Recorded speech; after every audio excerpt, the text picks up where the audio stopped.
Assalamualaikum warahmatullahi wabarakatuh. Salam sejahtera buat kita semua. Om Swastiastu, Shalom, Namo Buddhaya.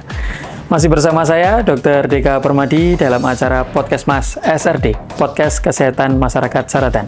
Ya, pada pagi hari ini kita bersinergis dengan Dinas Perpustakaan dan Kearsipan Kabupaten Madiun, yang ternyata di sini banyak sekali fasilitas, namun juga ada fasilitas-fasilitas unggulan yang ada di sini. Mulai dari satu, ada ruang dongeng anak, yang dengan fasilitas seperti ada IT board, hologram, dan Oculus. Selanjutnya juga ada co-working space, yang ruangannya cukup luas. Di situ juga ada ruang podcast. Nah, nanti kita akan podcast di situ. Dan juga ada ruang pelatihan dan ruang komputer yang internetnya sangat-sangat cepat. Kecepatannya berapa? Sampai ke 100 Mbps loh ya. Terus selanjutnya juga ternyata ada ruangan workshop di atas di lantai 3, disertai dengan kafe dan kantin kejujuran. Dan ternyata juga ada ruang teater yang disertai dengan 3D. Ya, untuk selanjutnya kita langsung saja nanti kita berkenalan dengan narasumber yang sudah kita nantikan dari Dinas Kesehatan Kabupaten Madiun. Siapa dia? Langsung kita ikuti dan kita berkenalan dengan narasumber kita. Terima kasih. Ya, tadi sudah saya sampaikan bahwasannya Puskesmas Saratan siap bersinergis dengan pihak manapun. Kali ini kita sudah kedatangan narasumber dari Dinas Kesehatan Kabupaten Madiun. Monggo, Bapak bisa memperkenalkan diri. Assalamualaikum warahmatullahi wabarakatuh. Perkenalkan, nama saya Sukamdo dari Subkoordinator P2PM Dinas Kesehatan Kabupaten Madiun. Ya, Bapak di Dinas Kesehatan mulai tahun berapa, Pak? Alhamdulillah saya masuk di Dinas Kesehatan Kabupaten Madiun tahun 1988 sampai sekarang. Sampai sekarang ya Pak ya. Lebih lanjutnya nanti kita akan membahas di ruang podcast Pak. Ternyata di Dinas Perpustakaan dan Kearsipan Kabupaten Madiun ini ada ruang podcastnya Pak. Kita manfaatkan aja ya Pak ya. Oke, kita lanjut Pak. Lanjut. Oke, kita langsung menuju ruang podcast.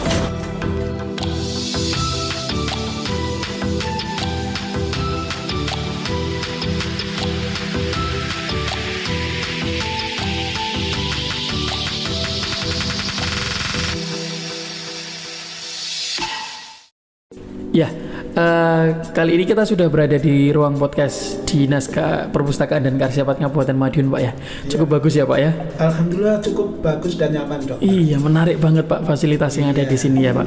Pak Kamdo, bagaimana kabarnya hari ini? Alhamdulillah sehat, Dokter. Iya, alhamdulillahirabbil alamin. Pak Kamdo, sebenarnya pemirsa di podcast Mas SRD ini sudah punya sebutan, Pak. Kita sebut dengan Sobat Intan, Pak. Dokter, Sobat Intan itu apa, Dokter? Sobat Intan itu sebenarnya ada singkatannya Pak Kamto. Singkatannya adalah Sobat Insan Pemerhati Kesehatan. Untuk lebih akrab kita sapa dulu Pak ya. Iya. Salam sehat SRD, Safety Respect Development. Iya, oke Pak. Tentu untuk selanjutnya kita akan membahas tentang demam berdarah ya Pak Kamto ya. Oke. Karena kali ini sepertinya sudah mulai hits lagi, mulai naik lagi ya kasusnya Pak ya. Saya ingin tahu Pak, di Kabupaten Madiun sendiri kira-kira dalam tahun-tahun terakhir ini apakah kasusnya banyak Pak? Alhamdulillah untuk tahun 2022 Dokter, ya? Untuk kasus demam berdarah bisa kita kendalikan Dokter. Oke, dikendalikan. Tahun 2022 Dokter, yeah. Ini kasus DBD yang ada di Kabupaten Madiun dari 26 puskesmas, 26 puskesmas, perawatan rumah sakit Dokter, ini sejumlah 274 Dokter. 274 ya. Dalam satu tahun sih Pak ya? Dalam satu tahun. Oh iya, itu sudah include semua Pak? Maksudnya dewasa dan anak? Sudah. Oke. Kasusnya lebih banyak anak atau dewasa Pak? Nah, perlu kita jelaskan di sini Dokter, untuk kasus dewasa ini sejumlah 252 orang Dokter. Banyak juga ya Pak ya. Kemudian untuk kasus pada anak-anak Dokter ini 22 orang. Oke. Jadi lebih banyak orang dewasa ya Pak ya. Dokter. Cuman alhamdulillah di Kabupaten Madiun terkendali ya Pak ya. Alhamdulillah bisa kita kendalikan Dokter. Oke, Pak. Dalam sekian banyak kasus itu untuk angka kesembuhannya atau mungkin ada yang sampai fatal meninggal gitu Pak.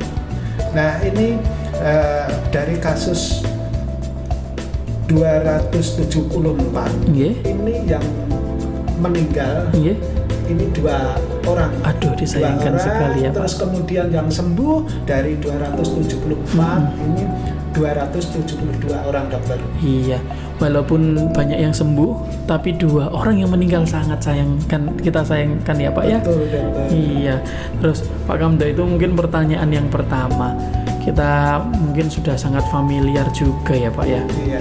dengan demam berdarah. Kayaknya di setiap tahun tuh ada terus gitu demam berdarah ya Pak ya. Iya dokter. Kenapa ya Pak demam berdarah ini kok selalu ada, apalagi di Indonesia mungkin ya Pak ya? Iya. Oke. Kira-kira kenapa Pak kok ada terus ini? Gini dokter, kenapa DBD selalu ada setiap tahun? Memang ini adalah endemis ya dokter ya. Iya. Jadi di Indonesia adalah negara tropis, bahkan di Kabupaten Madiun itu juga sama ya, daerah tropis dokter, banget ya Pak ya. Oke. Terus Pak Kamdo, saya itu kemarin sedikit baca-baca berita, terus saya sendiri juga punya analisa sendiri ya Pak ya. Sepertinya curah hujan yang sekarang tidak menentu ini berpengaruh ya Pak ya. Oh, pengaruh sekali dokter. Iya. Pengaruh Dulu kan kalau tidak salah demam berdarah itu bisa kita prediksi di bulan apa naik, di bulan apa turun gitu ya Pak. Iya. Tapi tampaknya tahun-tahun ini gara-gara hujan yang tidak menentu ini kayaknya setiap bulan ada kasus demam berdarah ya Pak ya. Iya. Cuman gini Pak, kayaknya kita sudah sangat biasa dan seperti hidup berdampingan lah dengan demam berdarah ya Pak ya. Kalau boleh tahu Pak, biar masyarakat lebih jelas Pak. Kadang itu masyarakat Pak ketemu saya di puskesmas, itu baru demam 1 hari. Pak, apakah Pak dokter saya ini apakah sakit demam berdarah? Kayak gitu. Apa dikit-dikit Pak saya ada bintik-bintik merah, demam. Apakah ini demam berdarah? Mungkin bisa dijelaskan Pak biar masyarakat sobat Intan yang ada di rumah itu lebih jelas, tidak katanya gitu Pak. Monggo Pak Kamdo kalau mau menjelaskan. Memang betul dokter. Jadi kalau ada yang dirawat di rumah sakit atau puskesmas perawatan, itu yang menentukan adalah dokter yang merawat. Dokter ya. Nah, ini perlu diketahui, ini nyamuk yang bisa menularkan, ini nyamuk Aedes aegypti dan nyamuk Aedes albopictus dokter. Jadi kalau dulu itu hanya nyamuk Aedes aegypti, tapi sekarang setelah ada penelitian lebih lanjut, ini nyamuk Aedes albopictus juga bisa menularkan dokter. Menularkan. Iya. Mungkin saya sedikit tambahkan ya Pak. Kadang itu orang dengan demam berdarah itu sudah sangat dikucilkan oleh masyarakat. Betul. Padahal faktor penyebabnya penularannya bukan antar manusia kan Pak ya, antar nyamuk yang tadi jenengan jelaskan itu ya Pak ya. Terus selanjutnya Pak, apakah dia gampang gitu, dikit-dikit diagnosanya ada demam berdarah, padahal kan ada tahap-tahapannya ya Pak ya, sampai ada yang kegawatan juga ya Pak. Mungkin bisa dijelaskan Pak tahapannya untuk penyakit demam berdarah hingga kegawatannya Pak.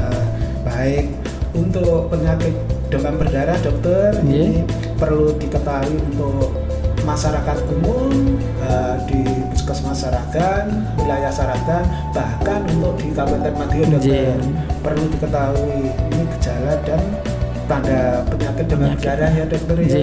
Di antaranya ini demam 2-7 hari, dapat disertai dengan sakit kepala, nyeri otot dan persendian dokter.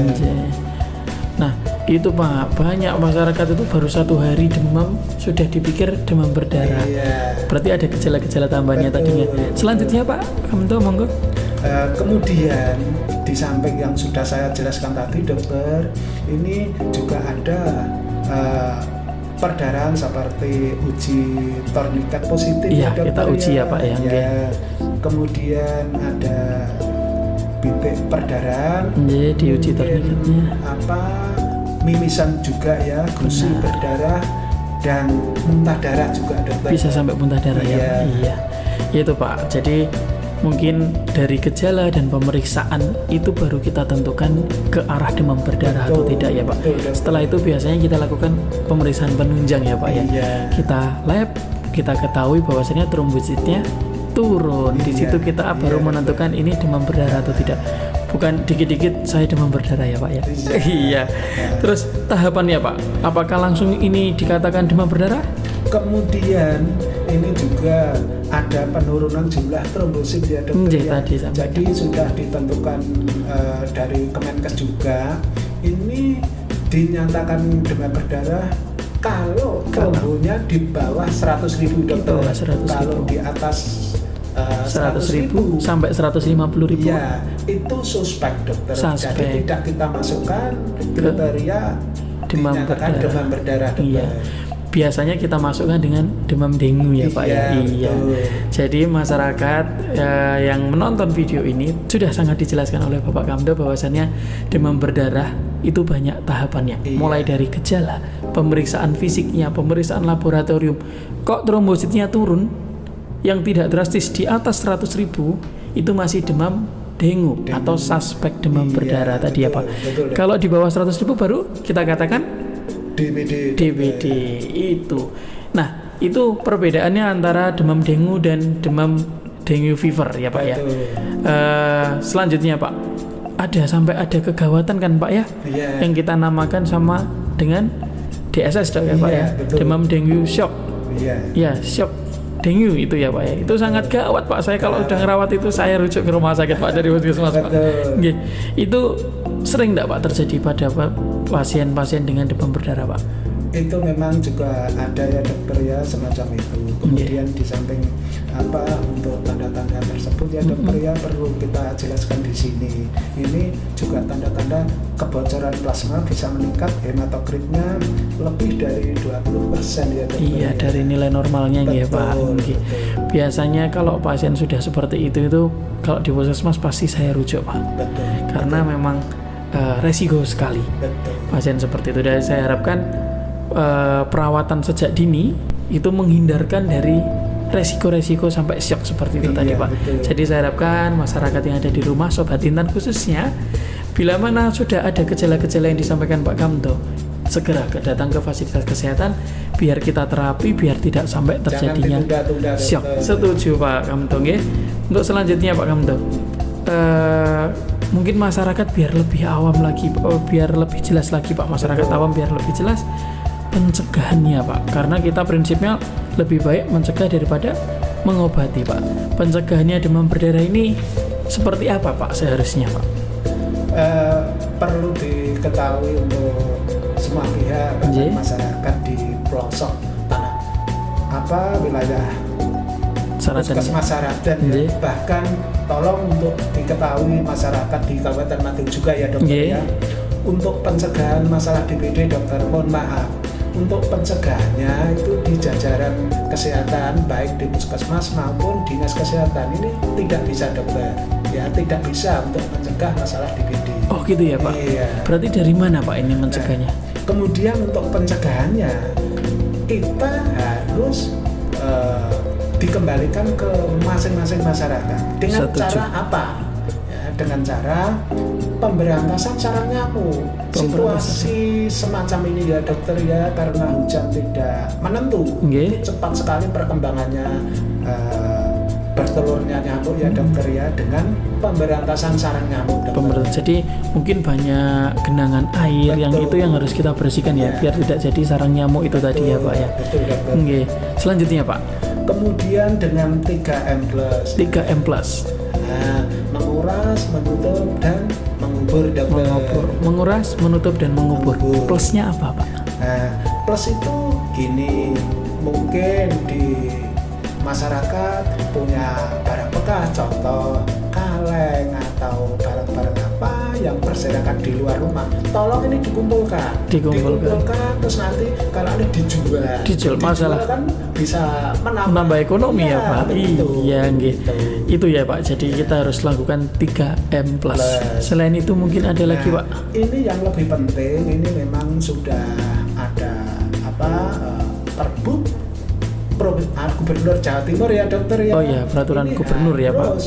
Harus melaksanakan satu rumah satu Jumante.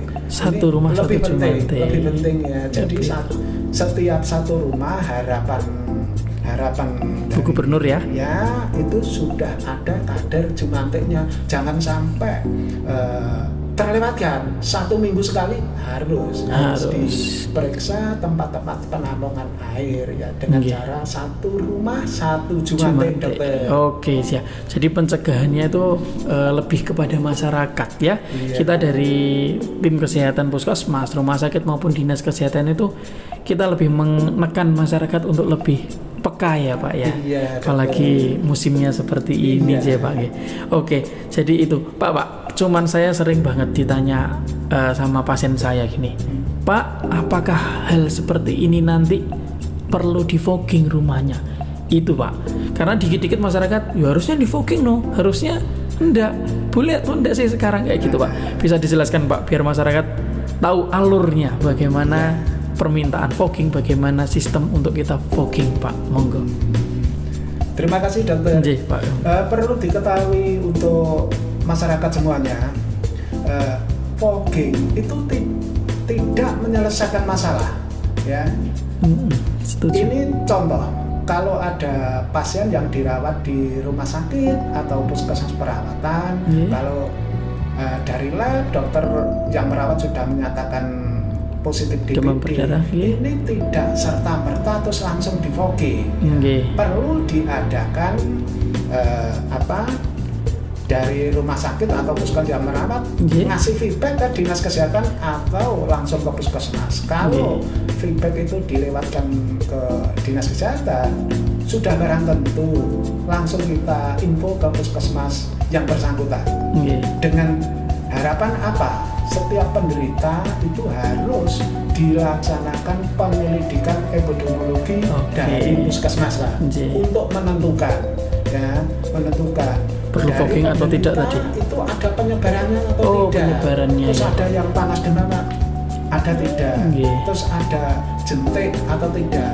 Ya, PE itu dilakukan dengan radius 100 meter dari titik penderita dengan memeriksa rumah secara sampling. Secara sampling 20 rumah dokter. 20 rumah kanan kiri. Iya. Melingkar gitu ya dokter ya. Ada nanti ya itu ada penderita demam atau tidak, ada penyebaran atau tidak. Kalau memang tidak ada, cukup lakukan PSM 1 rumah 1 Jumante 3M plus itu dan abatisasi. Abatisasi di radius 100 meter dari titik penderita. Kemudian gini dokter, kalau memang hasil dari PE penyelidikan epidemiologi puskesmas ini mengarah kriteria yang untuk pelaksanaan fogging, ya tetap kita tindak lanjuti. Kalau memang tidak, ya cukup PSN, terus abatisasi dan 1 rumah 1 Jumante. Lebih efektif dokter. Jadi tidak serta-merta langsung fogging ya Pak. Betul. Oke Sobat Intan sudah mulai tahu ya alurnya. Bukannya kita tidak mau fogging, bukan. Tapi memang ada kriteria tertentu ya Pak ya. Betul. Mana kasus yang harus di fogging dan mana yang tidak di fogging. Nah itu ya Pak ya. Terus mesti masyarakat bilangnya gini ya Pak, wah alurnya ribet ya, harus lapor sana lapor sini dan gini. Sebenarnya enggak ribet ya Pak ya. Cukup puskesmas melaporkan ke dinas. Dinas menyampaikan lagi ke puskesmas untuk dilakukan PE. Masuk kriteria kita fogging. Beres ya Pak ya. Oke masyarakat di Kabupaten Madiun khususnya di wilayah kerja Puskesmas Saradan, mungkin sudah cukup jelas ya alur dari fogging. Terus juga ada tadi dijelaskan juga pencegahan DBD seperti apa, juga dijelaskan juga nih gejala, pemeriksaan penunjang, pemeriksaan fisik, dan hingga dikatakan sakit demam berdarah juga sudah dijelaskan sama Pak Kamto.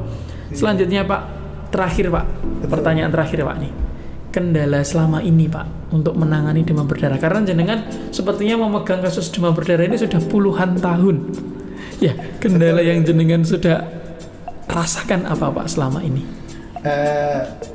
Terima kasih dokter. Memang saya menangani untuk program demam berdarah ini tahun 1988 sampai sekarang ya. Saya belum lahir loh itu Pak. Gitu ya dokter ya. Memang kendala-kendala banyak sekali ya dokter ya. Utamanya yaitu untuk masyarakat di wilayah Puskesmas Saratan, bahkan di wilayah Kabupaten Madiun, itu memang masih menyukai masalah fogging, dokter. Masih menyukai masalah fogging.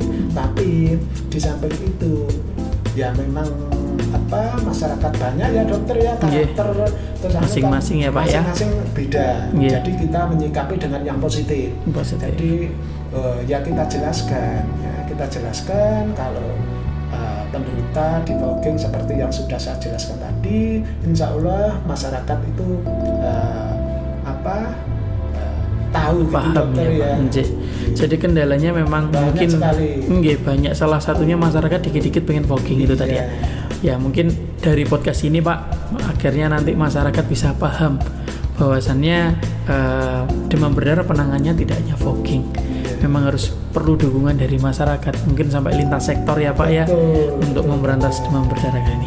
Oke Pak, kalau kita mau membahas demam berdarah sebenarnya masih banyak sekali, masih panjang sekali. Mungkin tidak hanya cukup di podcast kali ini ya Pak ya. Betul. Saya lihat Pak Kamdo juga aktif ini, datang ke desa-desa memberikan edukasi, sosialisasi tentang berdarah. Mungkin nanti kalau ada kesempatan bersedia ya Pak ya, kita undang lagi ya Pak. Terima kasih dokter. Terima kasih. Mungkin itu saja Pak yang bisa kita bahas dalam podcast kali ini Pak ya. Terima kasih atas waktunya. Mohon maaf bila mana ada kesalahan dalam penyampaian. Semoga konten ini sangat bermanfaat Pak ya. Dan juga Pak, biar kita lebih bersemangat menggunakan membuat konten seperti ini lagi. Betul. Saya harap pemirsa yang ada di rumah, siapapun yang nonton YouTube kita ini, saya minta klik tombol merahnya, klik subscribe, komen, like, dan sebar semua video yang ada di channel Puskesmas Saratan. Mungkin gitu aja Pak Kamdo, terima kasih atas waktunya. Sampai berjumpa di lain waktu. Semoga Bapak terlalu sehat. Alhamdulillah. Kita tutup podcast kali ini ya Pak. Wassalamualaikum warahmatullahi wabarakatuh. Waalaikumsalam warahmatullahi wabarakatuh. Salam sehat, SRD, Safety, Respect, Development.